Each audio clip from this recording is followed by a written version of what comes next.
Before we do anything else, let me just remind you about Angela Rayner. The story today is that the Deputy Labour leader billed a total of £139 for a pair of second-generation AirPods to the parliamentary watchdog last year, parliamentary expenses watchdog last year, basically. And this was the second pair that she had bought. Everybody went, why is she buying two pairs and why is she charging two pairs? She's only got one pair. She basically said that she needed them for work. However, The Sun ran the story earlier this week, and when she was contacted by The Sun in the form of Harry Cole, their political editor, a friend of this parish, it turns out that she said, oh, I'm going to pay the money back. So she obviously knew that she was trying it on. She obviously knew, well, there's a picture of her wearing said earbuds. They're quite expensive, these things, 139 quid. Of course, she says she has to listen to things for work. Probably listening to this show, even as we speak, through her earpods, because we know how much she loves me, Angela Rayner. And she's actually blocked me on Twitter, amazingly. So I don't think, generally speaking, parliamentarians should be allowed to do that. But so be it. C'est la vie. One day, Angela will learn her lesson, but it should be taken on board by lots of other MPs. Don't claim for things that you shouldn't be claiming for. If you think later on when you get asked by a newspaper that you might decide to pay the money back, then don't claim it in the first place. It's our money, and you're not entitled to it. It's as simple as that. Thanks very much indeed, Angela. And as this potential trade war ramps up, Elon Musk's task force has been pushing to gain access to sensitive government information targeting a federal agency.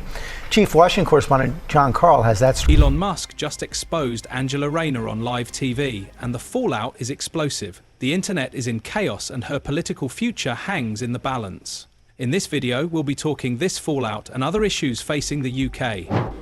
Well, like I say, the police will be deployed where it's necessary, and the vast majority of the public absolutely deplore what has happened. This is no way to conduct yourself. It is thuggish and criminality, and the police and our courts stand ready to deal with it.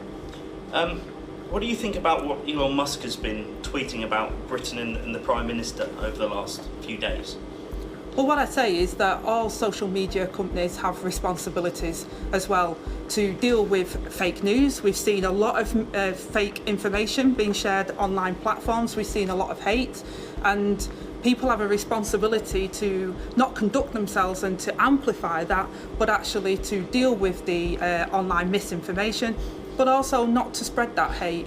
And you know, we don't want to see that, whether that's online or offline, and people who are online spreading violence and inciting violence will be met with the law, as well as those that turn up and try and throw missiles at police and at our community. Angela Rayner, Labour's rising star, went head-to-head with Elon Musk in a showdown no one saw coming.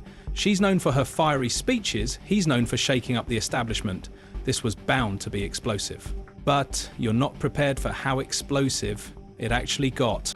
How hard is it from the day one when you hit? I mean, it's obviously what you've been waiting for. You've been, you can't wait to get cracking. But does the workload, does it just like go zoom and you're like, right, we're in. That's it. Goodbye to my old life. This is it now. Yeah. Like you said, I go to sleep with the red box. Yeah, I did fall asleep on the red box the other night. I was telling you in the break. That's a rites of passage for any politician, isn't it? Passage, yeah. I mean, it's just eat, sleep, work, repeat. Yeah. So, at the moment, but you mentioned it before, I've been in opposition since I was elected in 2015, and the frustration is not being able to affect change. So now, and I think maybe the chip on my shoulder of my background as well is like, I'm impatient to make that change and to prove to people that we can do things differently. And, the frustration is people don't think politics can make a difference to them at the moment. And I'm determined to prove them wrong. Yes, it's not perfect, and we all get frustrated at times, but there is a lot more we can do to fix what's happening in the country at the moment. And how long do you reckon, OK, let's take housing as an example. It's obviously a long-term thing. So how long do you think before the decisions you make, people can see a tangible change in what you want? This is what I wonder. Because everyone's so short-term now. Yeah. And the tone is very, as you said, isn't it? How's it going to make a difference? What's going to happen? When do you see that? Yeah, and that's the challenge on some policies. Like the New Deal for working people can be enacted, some of it very quickly, which will have an immediate effect on jobs. But things like Great British Energy or on housing, as you say, my area, you pull a lever and it's some years down the line because, it has to go through planning, which is why I was eager to get the planning reforms through so that we can get more affordable homes built and we can get the houses that people desperately need, because we've got a homeless and housing crisis in the UK. But that won't happen overnight. So the New Towns proposal, which is why I've come out with it today, again, is the new... It all started with a tweet. Musk made a casual remark about the UK's electric vehicle industry, but Rayner fired back, calling out billionaires for meddling in politics. Musk's response? A cryptic message hinting at secrets she wouldn't want exposed. New Towns Task Force, it'll take them hopefully before a year, but up to 12 months for them to look at what sites are available. And then we have to go through the planning process to then get that up and running. There are things we've done immediately. We've called in some sites. We've given onshore wind the go-ahead. So there's things that we've done on stalled sites, for example, so we can get things moving. But housing does take longer than what some other policies that we've done immediately, like we've got rid of the Rwanda policy because it's a gimmick and it wouldn't work. So we can redirect those resources into something that will work to reduce the problems that we see on our border with the gangs that are smuggling people across on those small boats. It's such a, not a controversial thing, housing, because everyone knows we need more houses. But I suppose it's where they get built. Like, I like to think I'm no NIMBY, but maybe I would be if it was being built like in a lovely field next to me. And no one wants to be building on greenfield land. But how do you go about kind of reconciling that? How do you go about the middle ground of, there's a lot of brownfield sites, a lot of those what they call grey area sites, aren't there, that you need to focus on first, I suppose? I think the first thing is that the reason why I've said local plans have to be for every local authority, and at the moment we've only got about 30 that have got up-to-date local plans, means they have to consult. They have to identify what the housing need is under our formula, and then they have to consult with local people.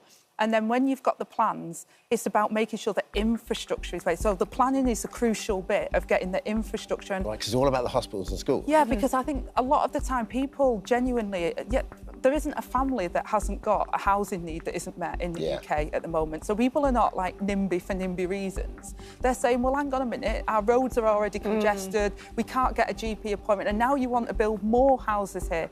So infrastructure is critical, and that's why our rules will make sure that we get that infrastructure as well, because I've heard what people have said on that. We need these homes, but Ange, we need the infrastructure in place as well. You can't just land us with 900 new homes without a new GP or a new school, and that's why the online spat escalated fast. Soon both agreed to face off in a live interview. Rayner came in confident, ready for a debate. But Musk had other plans. From the start, his demeanour was calm, calculated, like he knew something the world didn't. And that's kind of what... Pennsylvania is rich of natural resources and fracking gas and lithium, which could benefit not only our state, but our entire country.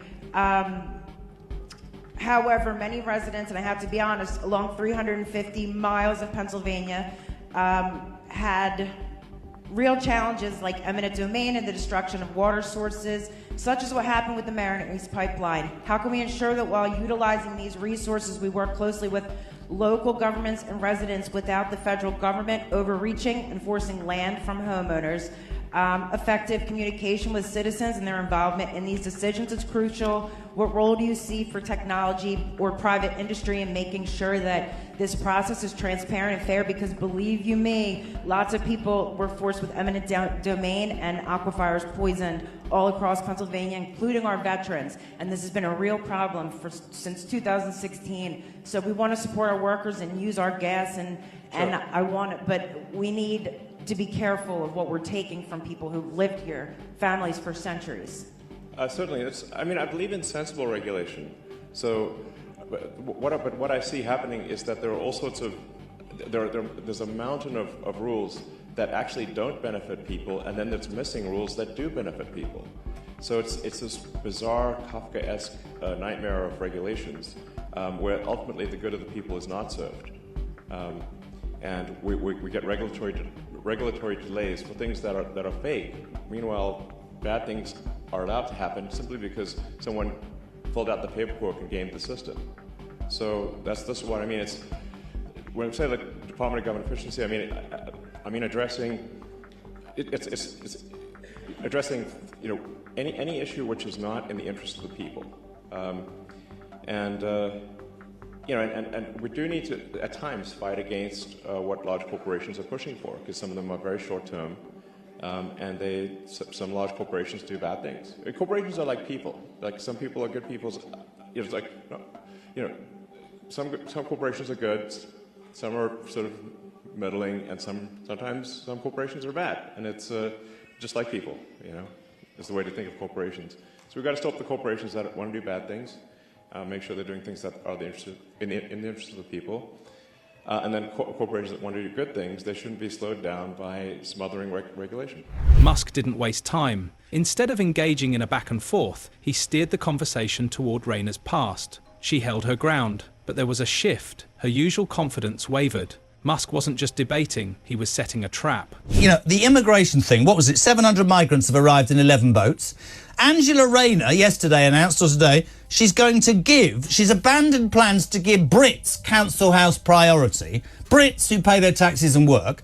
I thought they were going to get... No, you're not getting priority anymore. I'm sorry, that's not happening. No, we're going to give them to migrants.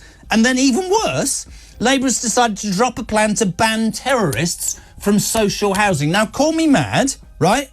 How the hell does anybody listen to those two things and think that's anything other than bloody disgraceful? I mean, you could weep for our country. Yeah, you could. But this is happening. But there's another bit of me as a political journalist that just cannot believe how stupid Labour are being. Do they not realise that they are playing full square into the hands of opposition parties by behaving in this way?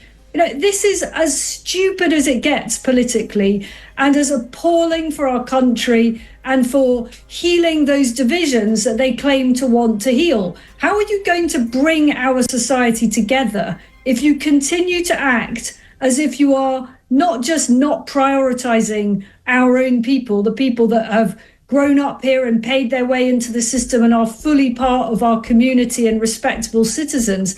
How are you going to ever bring our society together if it looks like you're actively prioritising other groups? And that's the issue. But before we move on, make sure to like this video and subscribe to the channel. It helps us keep bringing you the stories that matter. Now back to the video. Economic activity at risk. I'm just saying, do you think you would have a rethink on it?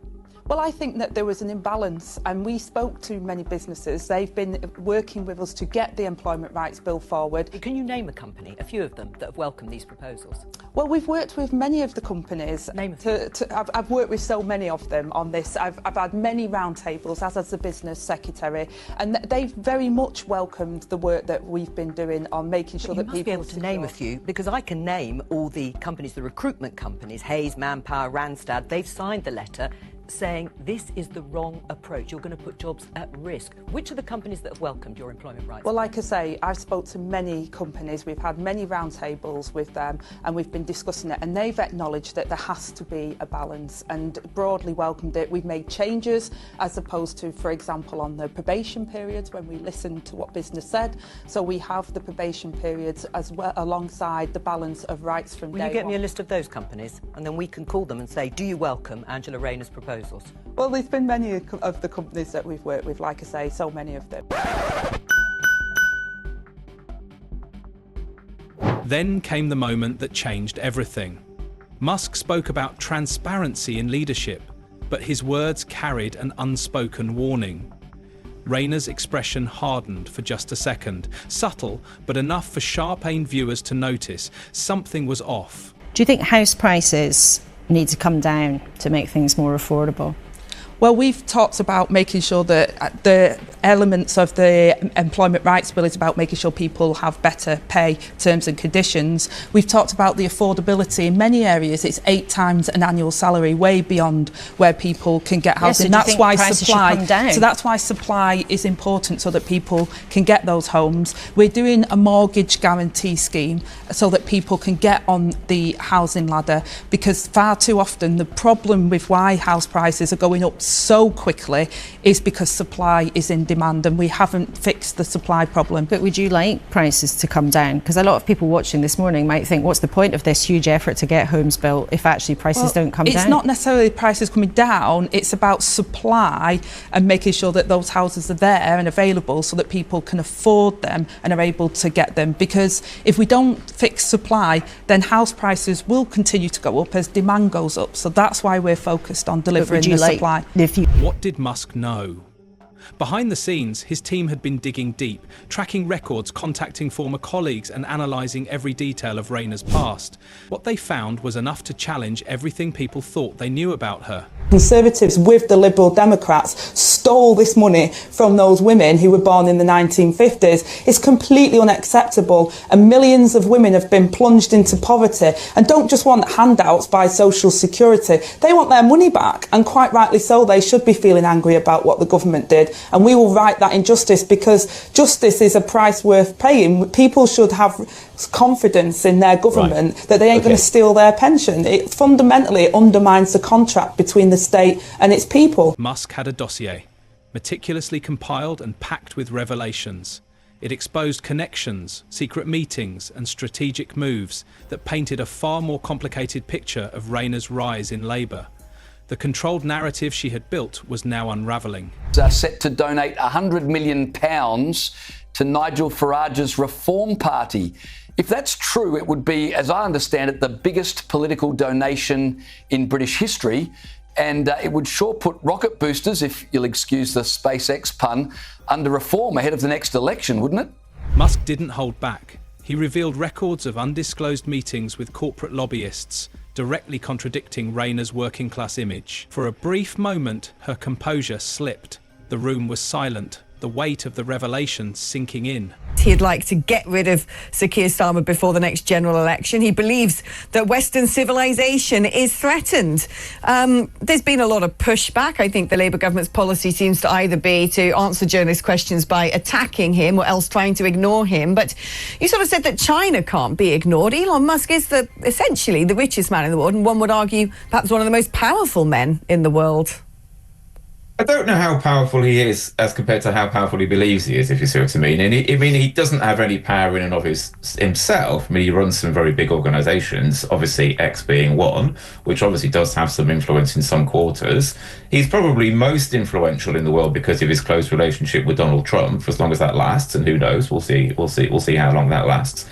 But I think for him to say that Keir Starmer's leadership is a threat to Western civilization will sound ludicrous to probably everybody listening to your show. I don't think it would sound ludicrous to people listening. My concern is he's not alone in saying this. You know, you've got people like Milei in Argentina saying this. You've got, a lot of people in the rest of the world are looking at Britain thinking we're a mess. Why do you, whatever your view of whether you think Keir Starmer's doing a good job as Prime Minister or not, to suggest that he's a threat to Western civilization, to me, just seems like overreach, if I'm honest. You might think he'd be doing a better job as Prime Minister, you might think he's doing a brilliant job. However bad a job you think he's doing as Prime Minister. Musk wasn't just another politician playing defence. He was an outsider with resources and no limits. He detailed private meetings, hidden financial backers and deals kept off the record. The host tried to shift the conversation, but Musk pressed on. The public had a right to know. Declared that very few companies would be willing to invest in the UK under the current administration. Now, this wasn't just some off-the-cuff remark. Musk has made this statement in response to a letter from Scottish politicians who are hoping to woo Tesla into opening a new gigafactory in Scotland. Rayner pushed back, calling Musk's claims baseless and desperate. But something had changed. Her usual sharpness felt dulled. The damage was already done. As the interview ended, political analysts scrambled to dissect the fallout. Behind closed doors, Labour officials were in crisis mode. Anyone should go to the UK. When they're releasing convicted paedophiles in order to imprison people for social media posts. Yeah, blimey. Talk about not pulling any punches. But this wasn't just Musk being petty. It actually speaks to a core issue that's been at the heart of his beef with Labour. It's about free speech. Rayner's strongest asset, her authenticity, was now in question. Labour supporters were split, unsure whether to defend her or demand answers. Meanwhile, Musk's reputation as a disruptor only grew stronger. Love him or hate him, he had exposed cracks in the system. Spat between a billionaire and a political party. It's about the future of free speech in the digital age. The challenges of investing, or rather of attracting, international investment in the post-Brexit economy, and the delicate balance between regulation and innovation. So whether you agree with Musk or not, you think he's wide of the mark, one thing's undeniable. His words have power. They can move markets and influence public. Rayner was now in survival mode. The revelations about her undisclosed meetings shook public trust, and her approval ratings plummeted. Even her most loyal supporters wanted answers. Labour's leadership faced a tough choice: stand by her or cut their losses. Social media campaign by the world's richest man, Elon Musk, who accused Keir Starmer of complicity in what he called the rape of Britain, a failure to crack down on child abuse by gangs. Musk also said Home Office Minister Jess Phillips is a rape genocide apologist. And only this morning, Trump's advisor Musk wrote to 211 million followers that it should be prison for Starmer. Musk's intervention sparked a larger debate. Some saw him as a necessary disruptor, exposing hidden truths. Others questioned whether a billionaire should have this much influence over politics. But one thing was clear: this moment had changed British politics forever. Ashamed of themselves, embarrassment. I think that woman needs to look in a blimmin' mirror. Maybe Lord Ali can afford to buy her one. The problem we have here, of course, is this isn't the first time in recent months that senior figures who are now, in America, who are going... Angela Rayner's future is now uncertain. The fallout from Musk's revelations has left her struggling to regain credibility. Meanwhile, Labour faces growing internal fractures. The question remains, can she recover, or is this the beginning of the end? Quite a lot of fruity things in the past as well. Look, I don't recognise that characterisation. I'm very proud of the election success that Labour had recently. We won votes across all different communities across the whole of the country, and we're interested in governing on behalf of Britain and also working with our international allies. So I look forward to that meeting if that is the result, and it's up to the American people to decide. This is a stark contrast to the Rayner of the past, who often struggled to articulate her points, stumbling over her words without solid evidence to support her claims. Her arguments always lacked the depth and factual backing needed to hold weight in high-stakes political debates. This happened before. Boris cancelled them in 2020. No, it was COVID. It was completely different. This situation is, some of the by-elections that have been happening in the last few weeks would indicate that Reform are going to do pretty well in the next local elections. And in some rural areas, the rare rural areas that Labour are doing well, the Tories and Lib Dems will do probably quite well as well, possibly Reform. So it's ultimately, let's try and reframe this. Let's talk about that we're doing sort of boundaries, new positions and the rest of it. But ultimately, they're running scared. They're running scared from the electorate, and actually they should front up to it. It doesn't matter whether they change again afterwards. If there's May elections, local elections, and it's set in stone, regardless of the circumstances, they should have those elections. And Labour will have to deal with the consequences. The punters out there like them, they'll vote for them. But based on what's happened so far, they won't. So that's why Rayner's doing this. And this is an encapsulation. And I think it's something that's really emerging from this Labour government, is that this Labour government are not particularly sort of good bedfellows with democracy. The recent controversy surrounding the cancellation of local elections has sparked intense debate, not only within the walls of Parliament, but also among the public. The decision has fueled frustration and division, with many questioning its implications for democracy and governance. Well, I'm standing here today to say we think it is completely outrageous. In fact, despite the fact we're a very happy, optimistic, forward-looking party, we are blimmin' angry this afternoon that 5.5 million people in this country are being denied their vote on May the 1st this year. And we've got counties like Surrey and East Sussex and West Sussex and Suffolk and Hampshire where elections have been cancelled. Where we are particularly aggrieved is in Norfolk, where we did win the seat of Great Yarmouth. Even under first past the post, we still run the seat of Great Yarmouth in the general election. And in Essex, where James McMurdoch and I both managed to win seats in Parliament, where we came second in 5 of the constituencies, and where the opinion polls now put us as favourites to win. Nigel Farage, the outspoken opposition figure, has fiercely condemned the decision to postpone the elections. He labelled it an outright act of dictatorship, accusing the government of stripping British citizens of their fundamental right to vote. According to Farage, This move not only silences the public, but also undermines the very principles of democracy. He warned that denying people their say at the ballot box sets a dangerous precedent, one that could erode trust in the electoral process for years to come. To win Essex County Council, but the voters in Essex and Norfolk and Sussex and Hampshire and the Isle of Wight and Thurrock and Suffolk and Norfolk, they will be denied the opportunity to vote on May the 1st this year. The elections are cancelled. Now, I thought that only dictators cancelled elections, but no, this is the connivance of a now terrified Labour Party, and boy, didn't we see that today at Prime Minister's questions. And I was being shouted down from all sides. It was almost like old days in the European Parliament. I was thoroughly enjoying myself. And Conservative-led councils, who of course want to keep their money rolling for at least another couple of years. How long the cancellations last, whether it's 1 year or 2 years or more, we don't know. What we do know is that the reorganisation of local government is going to take up to 3 years to complete. And given that a term for a county councillor is 4 years, there is absolutely no justification for cancelling the elections of 5.5 million people other than the cowardice of the existing political class. And that's why we've launched our petition on this, which nearly 250,000 people have signed already. We are blooming angry. This is wrong. The political weather has changed in local government over the course of the last 4 years, and people deserve to have a say. Everyone knows the facts. Labour is merely trying to delay the inevitable. Any election held now would likely result in a devastating loss for the party, and they know it. By pushing back the vote, they're buying time, hoping to shift public perception or salvage their standing. But the reality is clear. When the election finally happens, there will be no turning back, and the consequences for Labour could be irreversible.